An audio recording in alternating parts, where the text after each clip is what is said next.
Welcome, everybody, to the Nonprofit Edge. This is our kickoff episode. I'm Maureen Gage Edwards. I'm your moderator, and we are so excited. Welcome to be here.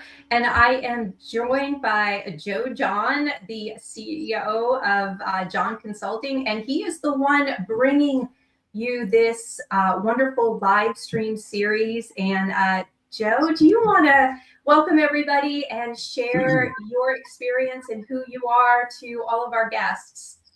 Sure. Thanks, Maureen. Yeah, my name is Joseph John. I'm the CEO of John Consulting. I've been a technical consultant in the IMAS space since 2002. And I've seen a lot of changes over the years, and I just wanted to build a community around where things are going and try to help people get to the next phase of this industry that I love. Yeah, I know when we were talking about building, an opportunity to reach your audience, we were talking about how much the industry, is facing, how much it's changed in the complexities and the challenges they have, and how could you reach them, and how could you bring them strategies, insights, tips, tools, resources, and that's really what this live stream is all about.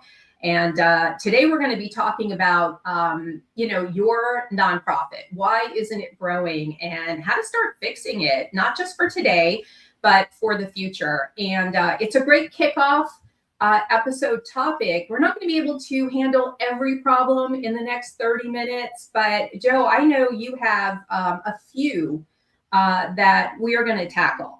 And so I'm going to put it all together as the moderator, and would you like me to dive into the first question? Go right ahead. You want to address? Especially, these are really questions that people have come to you with. And so I think it's great that these are the ones you hear about a lot. So over the years, you've been seeing this nonprofit sector change a lot. Yes. So what do you see as the major changes going on and will continue?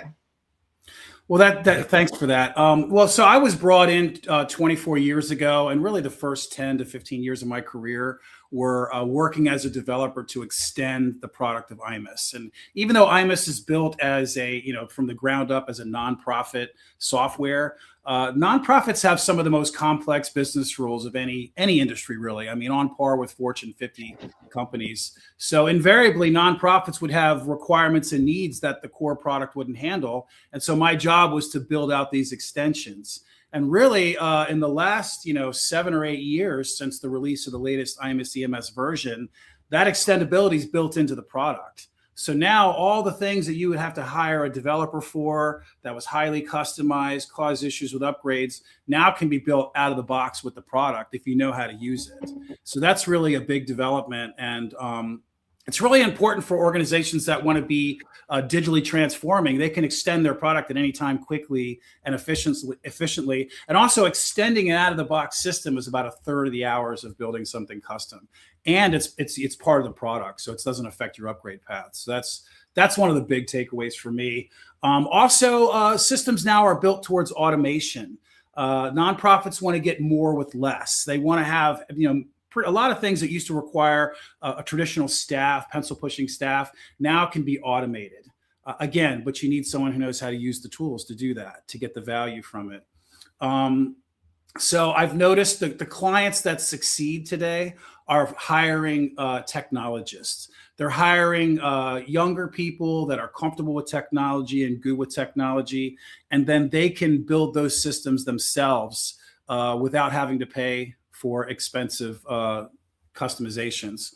Are you still there, Maureen? You fell off my screen. I think we might have lost Maureen. I'll go ahead and finish my answer. This is the world of live stream. Welcome to the world of live stream. And then also, I think the generational demands, I think you're seeing that there's been some challenges trying to attract the Gen Z market to the nonprofit space. And, the younger generation, they demand higher quality services. A lot of information is available online. They can get things from the internet much easier than older generations. And so really nonprofits are competing with the public sector. And, it takes a little more effort to attract that younger audience. I'm also, the good news about Gen Z, though, is Gen Z can be highly productive, and they were raised on technology. So they've kind of got that technology built in. It's something that it's ingrained with them. So if you hire the right Gen Z employees who are good with technology, that is a really great way to attract more Gen Z as members and constituents. So let me see what happened with Maureen, see if we can get her back.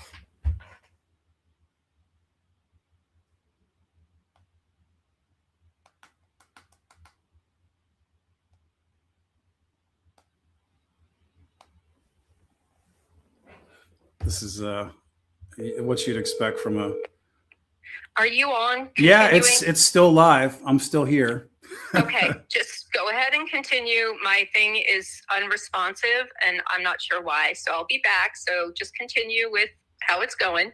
Okay, good. I mean, I think people technology is messy.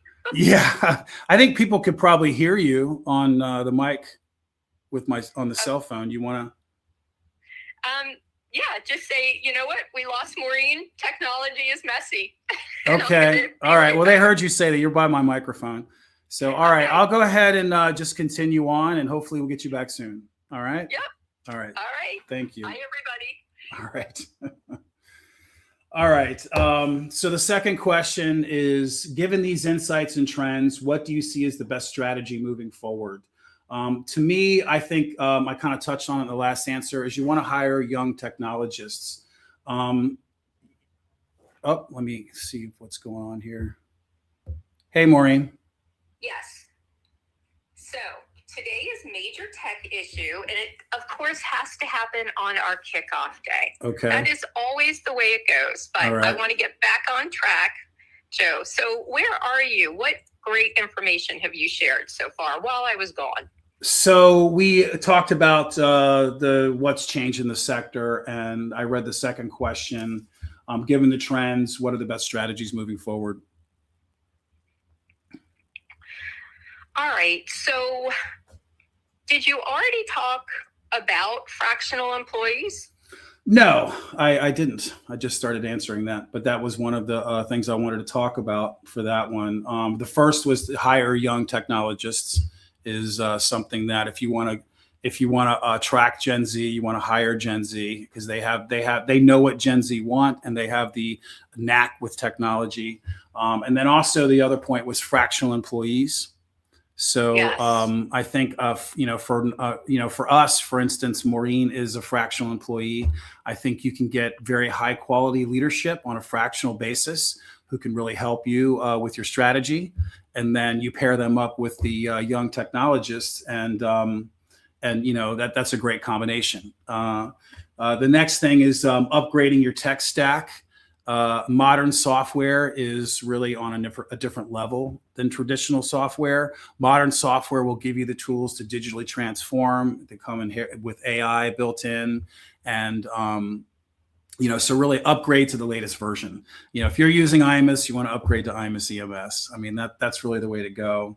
And our most successful clients don't skimp on software. A lot of the top performers will spend 15-20% of their budget on software, and and then having that high-end software, you can really get the most out of you get high-end software and people that know how to use it, and you can really get the most, and you can build all kinds of efficient systems and be very dynamic and adapt to the marketplace and, digitally transform. I love the fact that I have joined your team as a fractional. One, I love being a fractional. But I love the fact that you have recognized the innovation of it. And guess what? I think. Oh, good. All right. See, I didn't panic. I didn't freak out.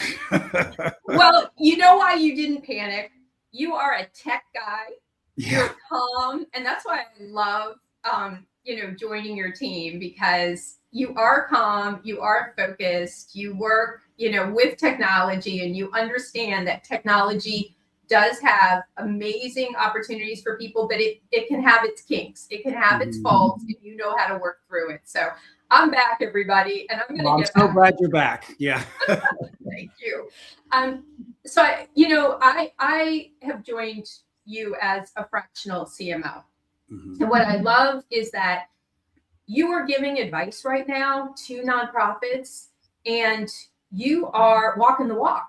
You are saying, I recognize this and I recognize the benefits of this, and I am doing this for my own company. So I'm not giving you advice just to give it.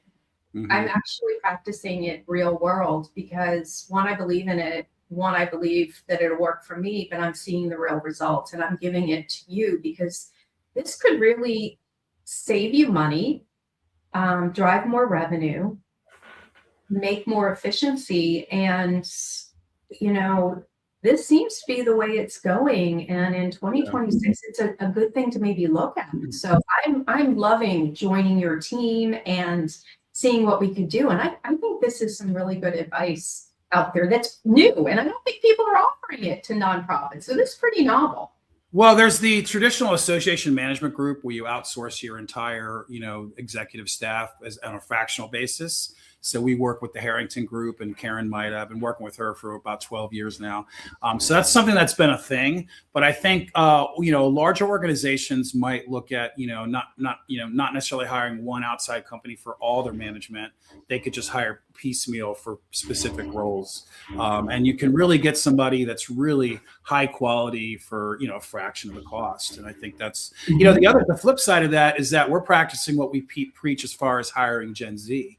So we've Jen and I are the only non-Gen Zs in the company right now. And so we hire exclusively, we hire interns, then we hire those that do really well. We hire them on as full-time employees. And we actually have 4 interns starting in a couple weeks, which is great. So the combination of the younger technologists with the senior fractional executives is really it's a powerful combination that's affordable, that people can actually afford. So I want to mention Sarah. Sarah's back, and she's on your team, and she's another example of an exceptional Gen Z. So yeah. So what other trends do you see besides hiring the young and looking at fractional employees? Well, I think, it's important that you have a business model that's going to, when you get the great people, you want to keep them, just like with membership, with anything else, retaining high quality employees is way less expensive and less effort than going and finding new ones, So to me, I think, and I recently did an article about this, about servant leadership. And so really that's been my model now for the last 2.5 years, is to be a servant leader. And really, as the organizational leader, you really have to routinely humble yourself. You have to, prioritize serving others over, your own ego and your own, importance. And so I always, on a daily basis, I work on that. And when you're truly, a humble person, then you can deal with everyone at all levels and treat them with respect and empathy. And really kind of create that environment that, these younger, the Gen Z, they're looking for that. They're looking for places where they feel, they want to feel like they're important, they're giving something back. And then I think combined with that is to add a profit share. So that's what we do. Yes. We do a profit sharing where we, we share the revenue that they generate and people on their team generate, for both product sales and for consulting productivity. So that kind of helps give them ownership, and it kind of is a money where your mouth is kind of thing, where it's like, okay, I'm here to serve you. Well, you serve through sharing, sharing the profits. So, I think if there's ways for nonprofits, you set these goals, and then when you hit those goals, there's going to be some extra revenue. You share it with them, keep them aligned, keep them motivated, I have to say that is probably one of the biggest motivations people have. They love rewards. They love to feel that they are contributing to the company, of course, but money is a motivator. Feeling like they're well compensated. It's when you're paying them a fair percentage, then they're not wondering, am I being treated fairly? My first job out of college, I was getting paid 15% of what I was billing. and it wasn't there. And I knew it. And they tried to hide that fact from me. But, I'm a relatively smart. I knew what I was being billed out for. I knew how many billable hours I was doing, and I knew I was not being treated fairly. And so naturally I left as soon as I could. So it's not just the money, it's the fairness issue. When people know they're being treated fairly, they're going to be more loyal to you. Absolutely. Yeah. I agree. And they're going to stay longer, and that's the whole idea, is longevity. Mm-hmm. We want people to stay the long term. Yeah. So when we look at nonprofits, and I'm sure we have some nonprofit leaders out there, probably at different levels, different decision makers who are tuning in right now. What would you recommend as a roadmap that they could start building? We're early in January right now. We have a long way for 2026. I'm sure a lot of people started in 2025 building their plan, but if they want to tweak it a little bit with your advice, with what what could they start implementing, or what insights do you give them to put into this roadmap? Yeah, I mean, that's a great question. I think, obviously the first step is really to get an honest assessment of your current state of affairs. And I think organizations have some idea about that, but this is also a good opportunity to include, if you have Gen Z employees, include them, because they're going to have a different perspective. But you want to get member surveys, you want to do audits, you want to find out, what are people looking for that you're not offering, and then look at, what current programs are they profitable, or are they getting positive feedback, and just really be able to assess where you're at. And I think from that, I think for like the shorter term goals, maybe the 1 year goal, you want to define, 3 to 5 priorities. Examples of that would be, how to increase our retention to over 90%. I think the industry average is 84. Or how do we increase the Gen Z membership by 20%? Or what are 2 more non-dues revenue offerings that we can do to help generate revenue to support our member, support our membership benefits? And then you want to basically map those initiatives. And then you want to allocate the resources, and then the final step really is accountability and rewards. So then you assign different people of staff the accountability to implement your initiatives, and then the profit share you share in some of the rewards. And then once that's done, once you have these programs in place and you got everybody on board, then you want to, as you would say in the marketing space, communicate widely, let everyone know what you're up to, don't keep it a secret. So that's kind of, in a nutshell, how that's the process. I think that works. Yeah. So before we jump into all the great things that we are going to be doing in 2026, because we really, behind the scenes, we've been working hard to no longer keep some of our best kept secrets. We've got a lot of things planned. I'd like to, just dive in a little bit about technology, because technology and people really, getting some automation in there, elevating their technology, streamlining some things. We know that there are a lot of nonprofits who have not really implemented a lot of their technology at the highest level. Can you just talk to that right now, maybe with what's going on with IMIS? Are there some improvements that people can start integrating into IMIS that maybe they don't know about? Yeah, well, I think the real, I know my buddy Rafael Badaliaca at ASI. He's the advertising module product owner, and the truth is, back in 1950, something like 95% of nonprofit revenue was membership dues, and now that's dropped to 40-50% for most organizations. Wow. Legal, societies actually can be lower than that. So, with dues revenue being about half or maybe less for not a lot of organizations, there's non-dues revenues a big subject. Yeah. The thing about nonprofits, though, is, even though they're on paper, they're small from a, how many revenue standpoint compared to private sector companies, their impact is large. I mean, if you look at like some of our clients, like National Academy of Elder Law Attorneys, like if you ever wanted to get a message out to elder lawyers, that's the best place in the world. Their online find a lawyer directory ranked ninth in the English speaking world on SEO. So I mean, that's a powerful Wow. area. Yeah. So there's definitely real opportunities for advertisements, sponsorships.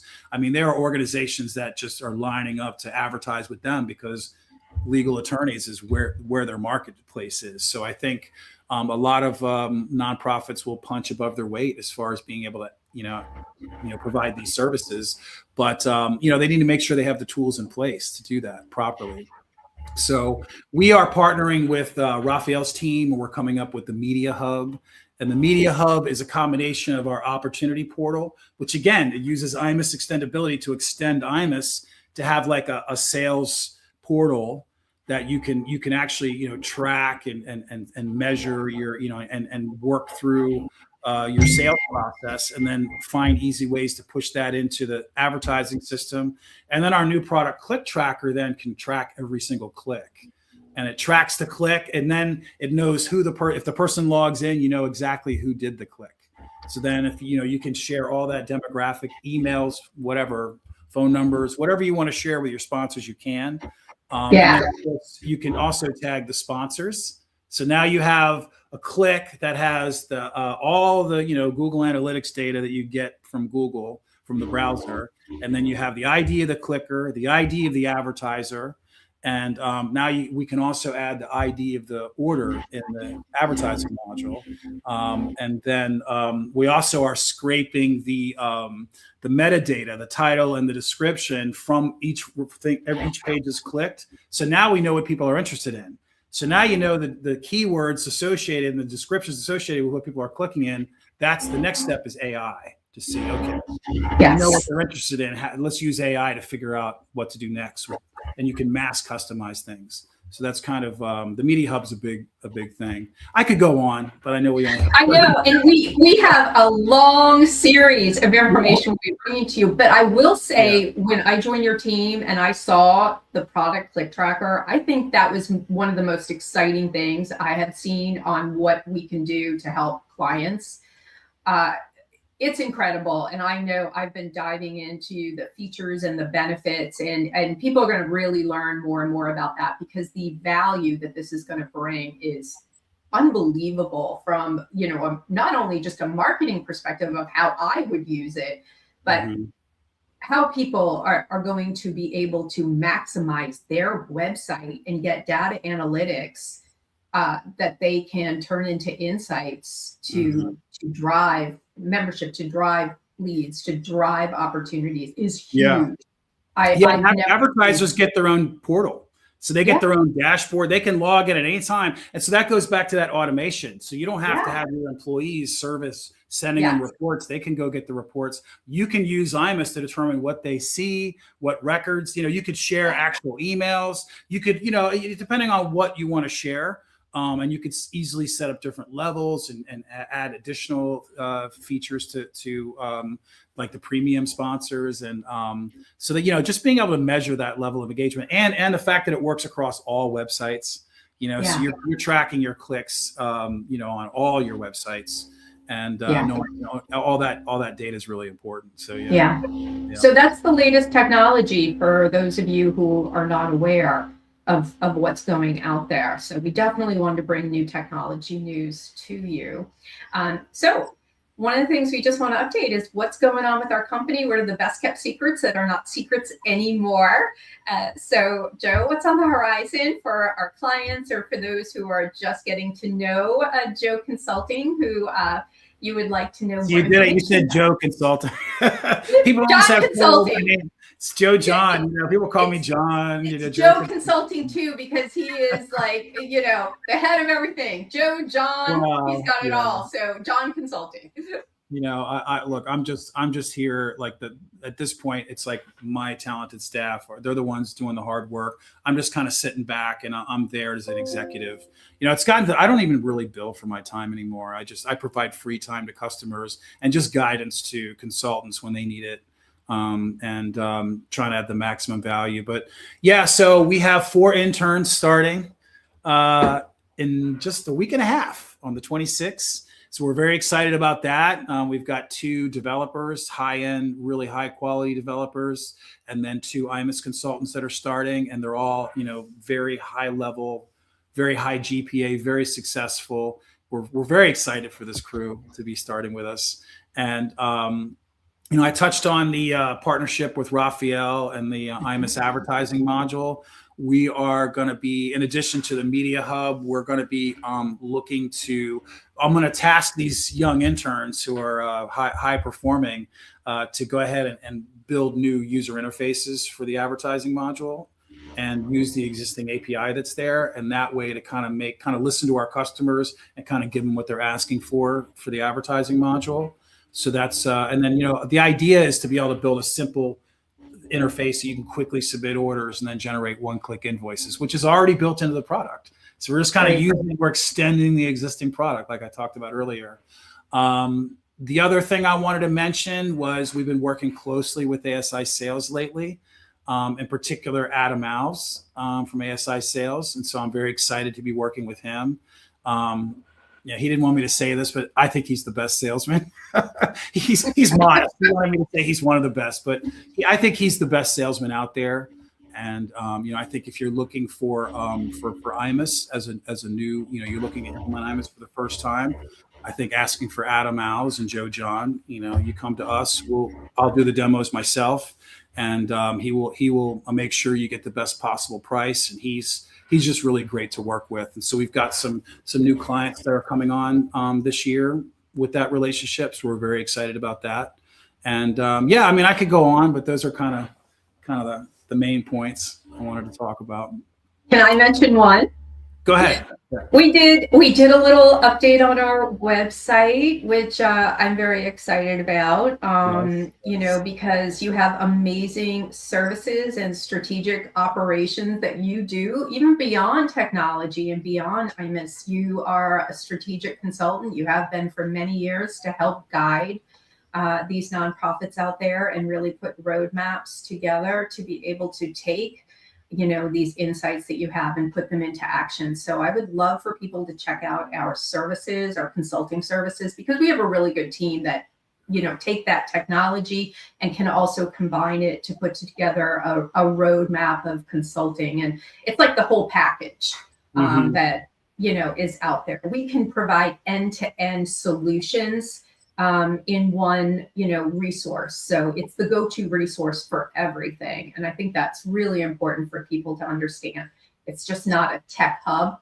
It's the hub for everything. So, and I think that was the best kept secret for a really long time. And the cat is out of the bag, everybody, for 2026. Well, you reminded me of something else that we've instituted about 2 years ago that we really haven't talked about much, is our customer care program.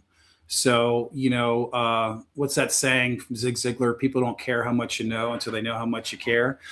So that's really what the customer care program's about, is that myself and Jenna's been with the team for about a decade now, and she leads the product side of IMUS, and she's very, very experienced. But her and I basically offer free time to our customers to just really talk about strategy and roadmap and planning and what's coming up. And usually we do this if there's any sort of staff we offer it at least once a year, just for any reason. But if there's a staff turnover, or if there's some new initiative or program, and we're happy to give usually 4 to 8 hours of our time, just at no charge, just to make sure that, we're ready for them, and that, we can give them guidance as they want, So that's great. Okay. So 30 minutes, it flies. And so what Joe just mentioned, if you see on the bottom, contact us for a complimentary consult. If you are new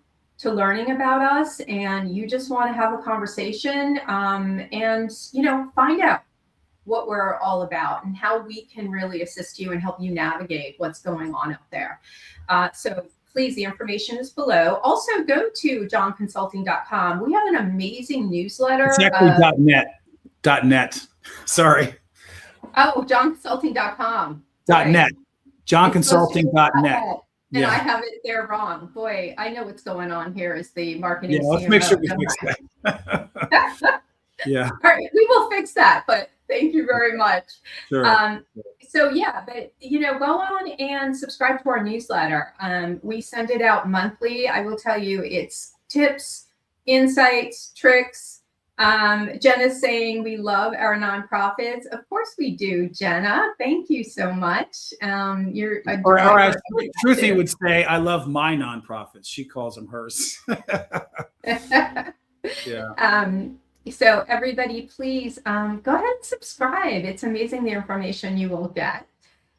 Also, I want to let you know we have our next topic coming up, from dues to deadline to demand, rebuilding member value in a very noisy world. So we will be giving you all of the information on how to overcome that. And Joe will be bringing you some of the best information to help you navigate through that challenge. So please tune in. We will have more information on how you can do that. So I hope you found this information amazing for our first kickoff episode. Sorry for all the tech issues, but life is messy, business is messy, and we obviously got through it because, Joe's a tech expert. So you can see how we problem solve around here, right? Just don't panic, right? That's the number one rule. Don't panic, right? Okay. All right, everybody, tune in next time. It's been fun, and I hope you got a lot of aha moments here, and you're ready to implement some of these strategies that Joe brought to you. All right, everybody. See you next time. Thank you, everybody. Thanks.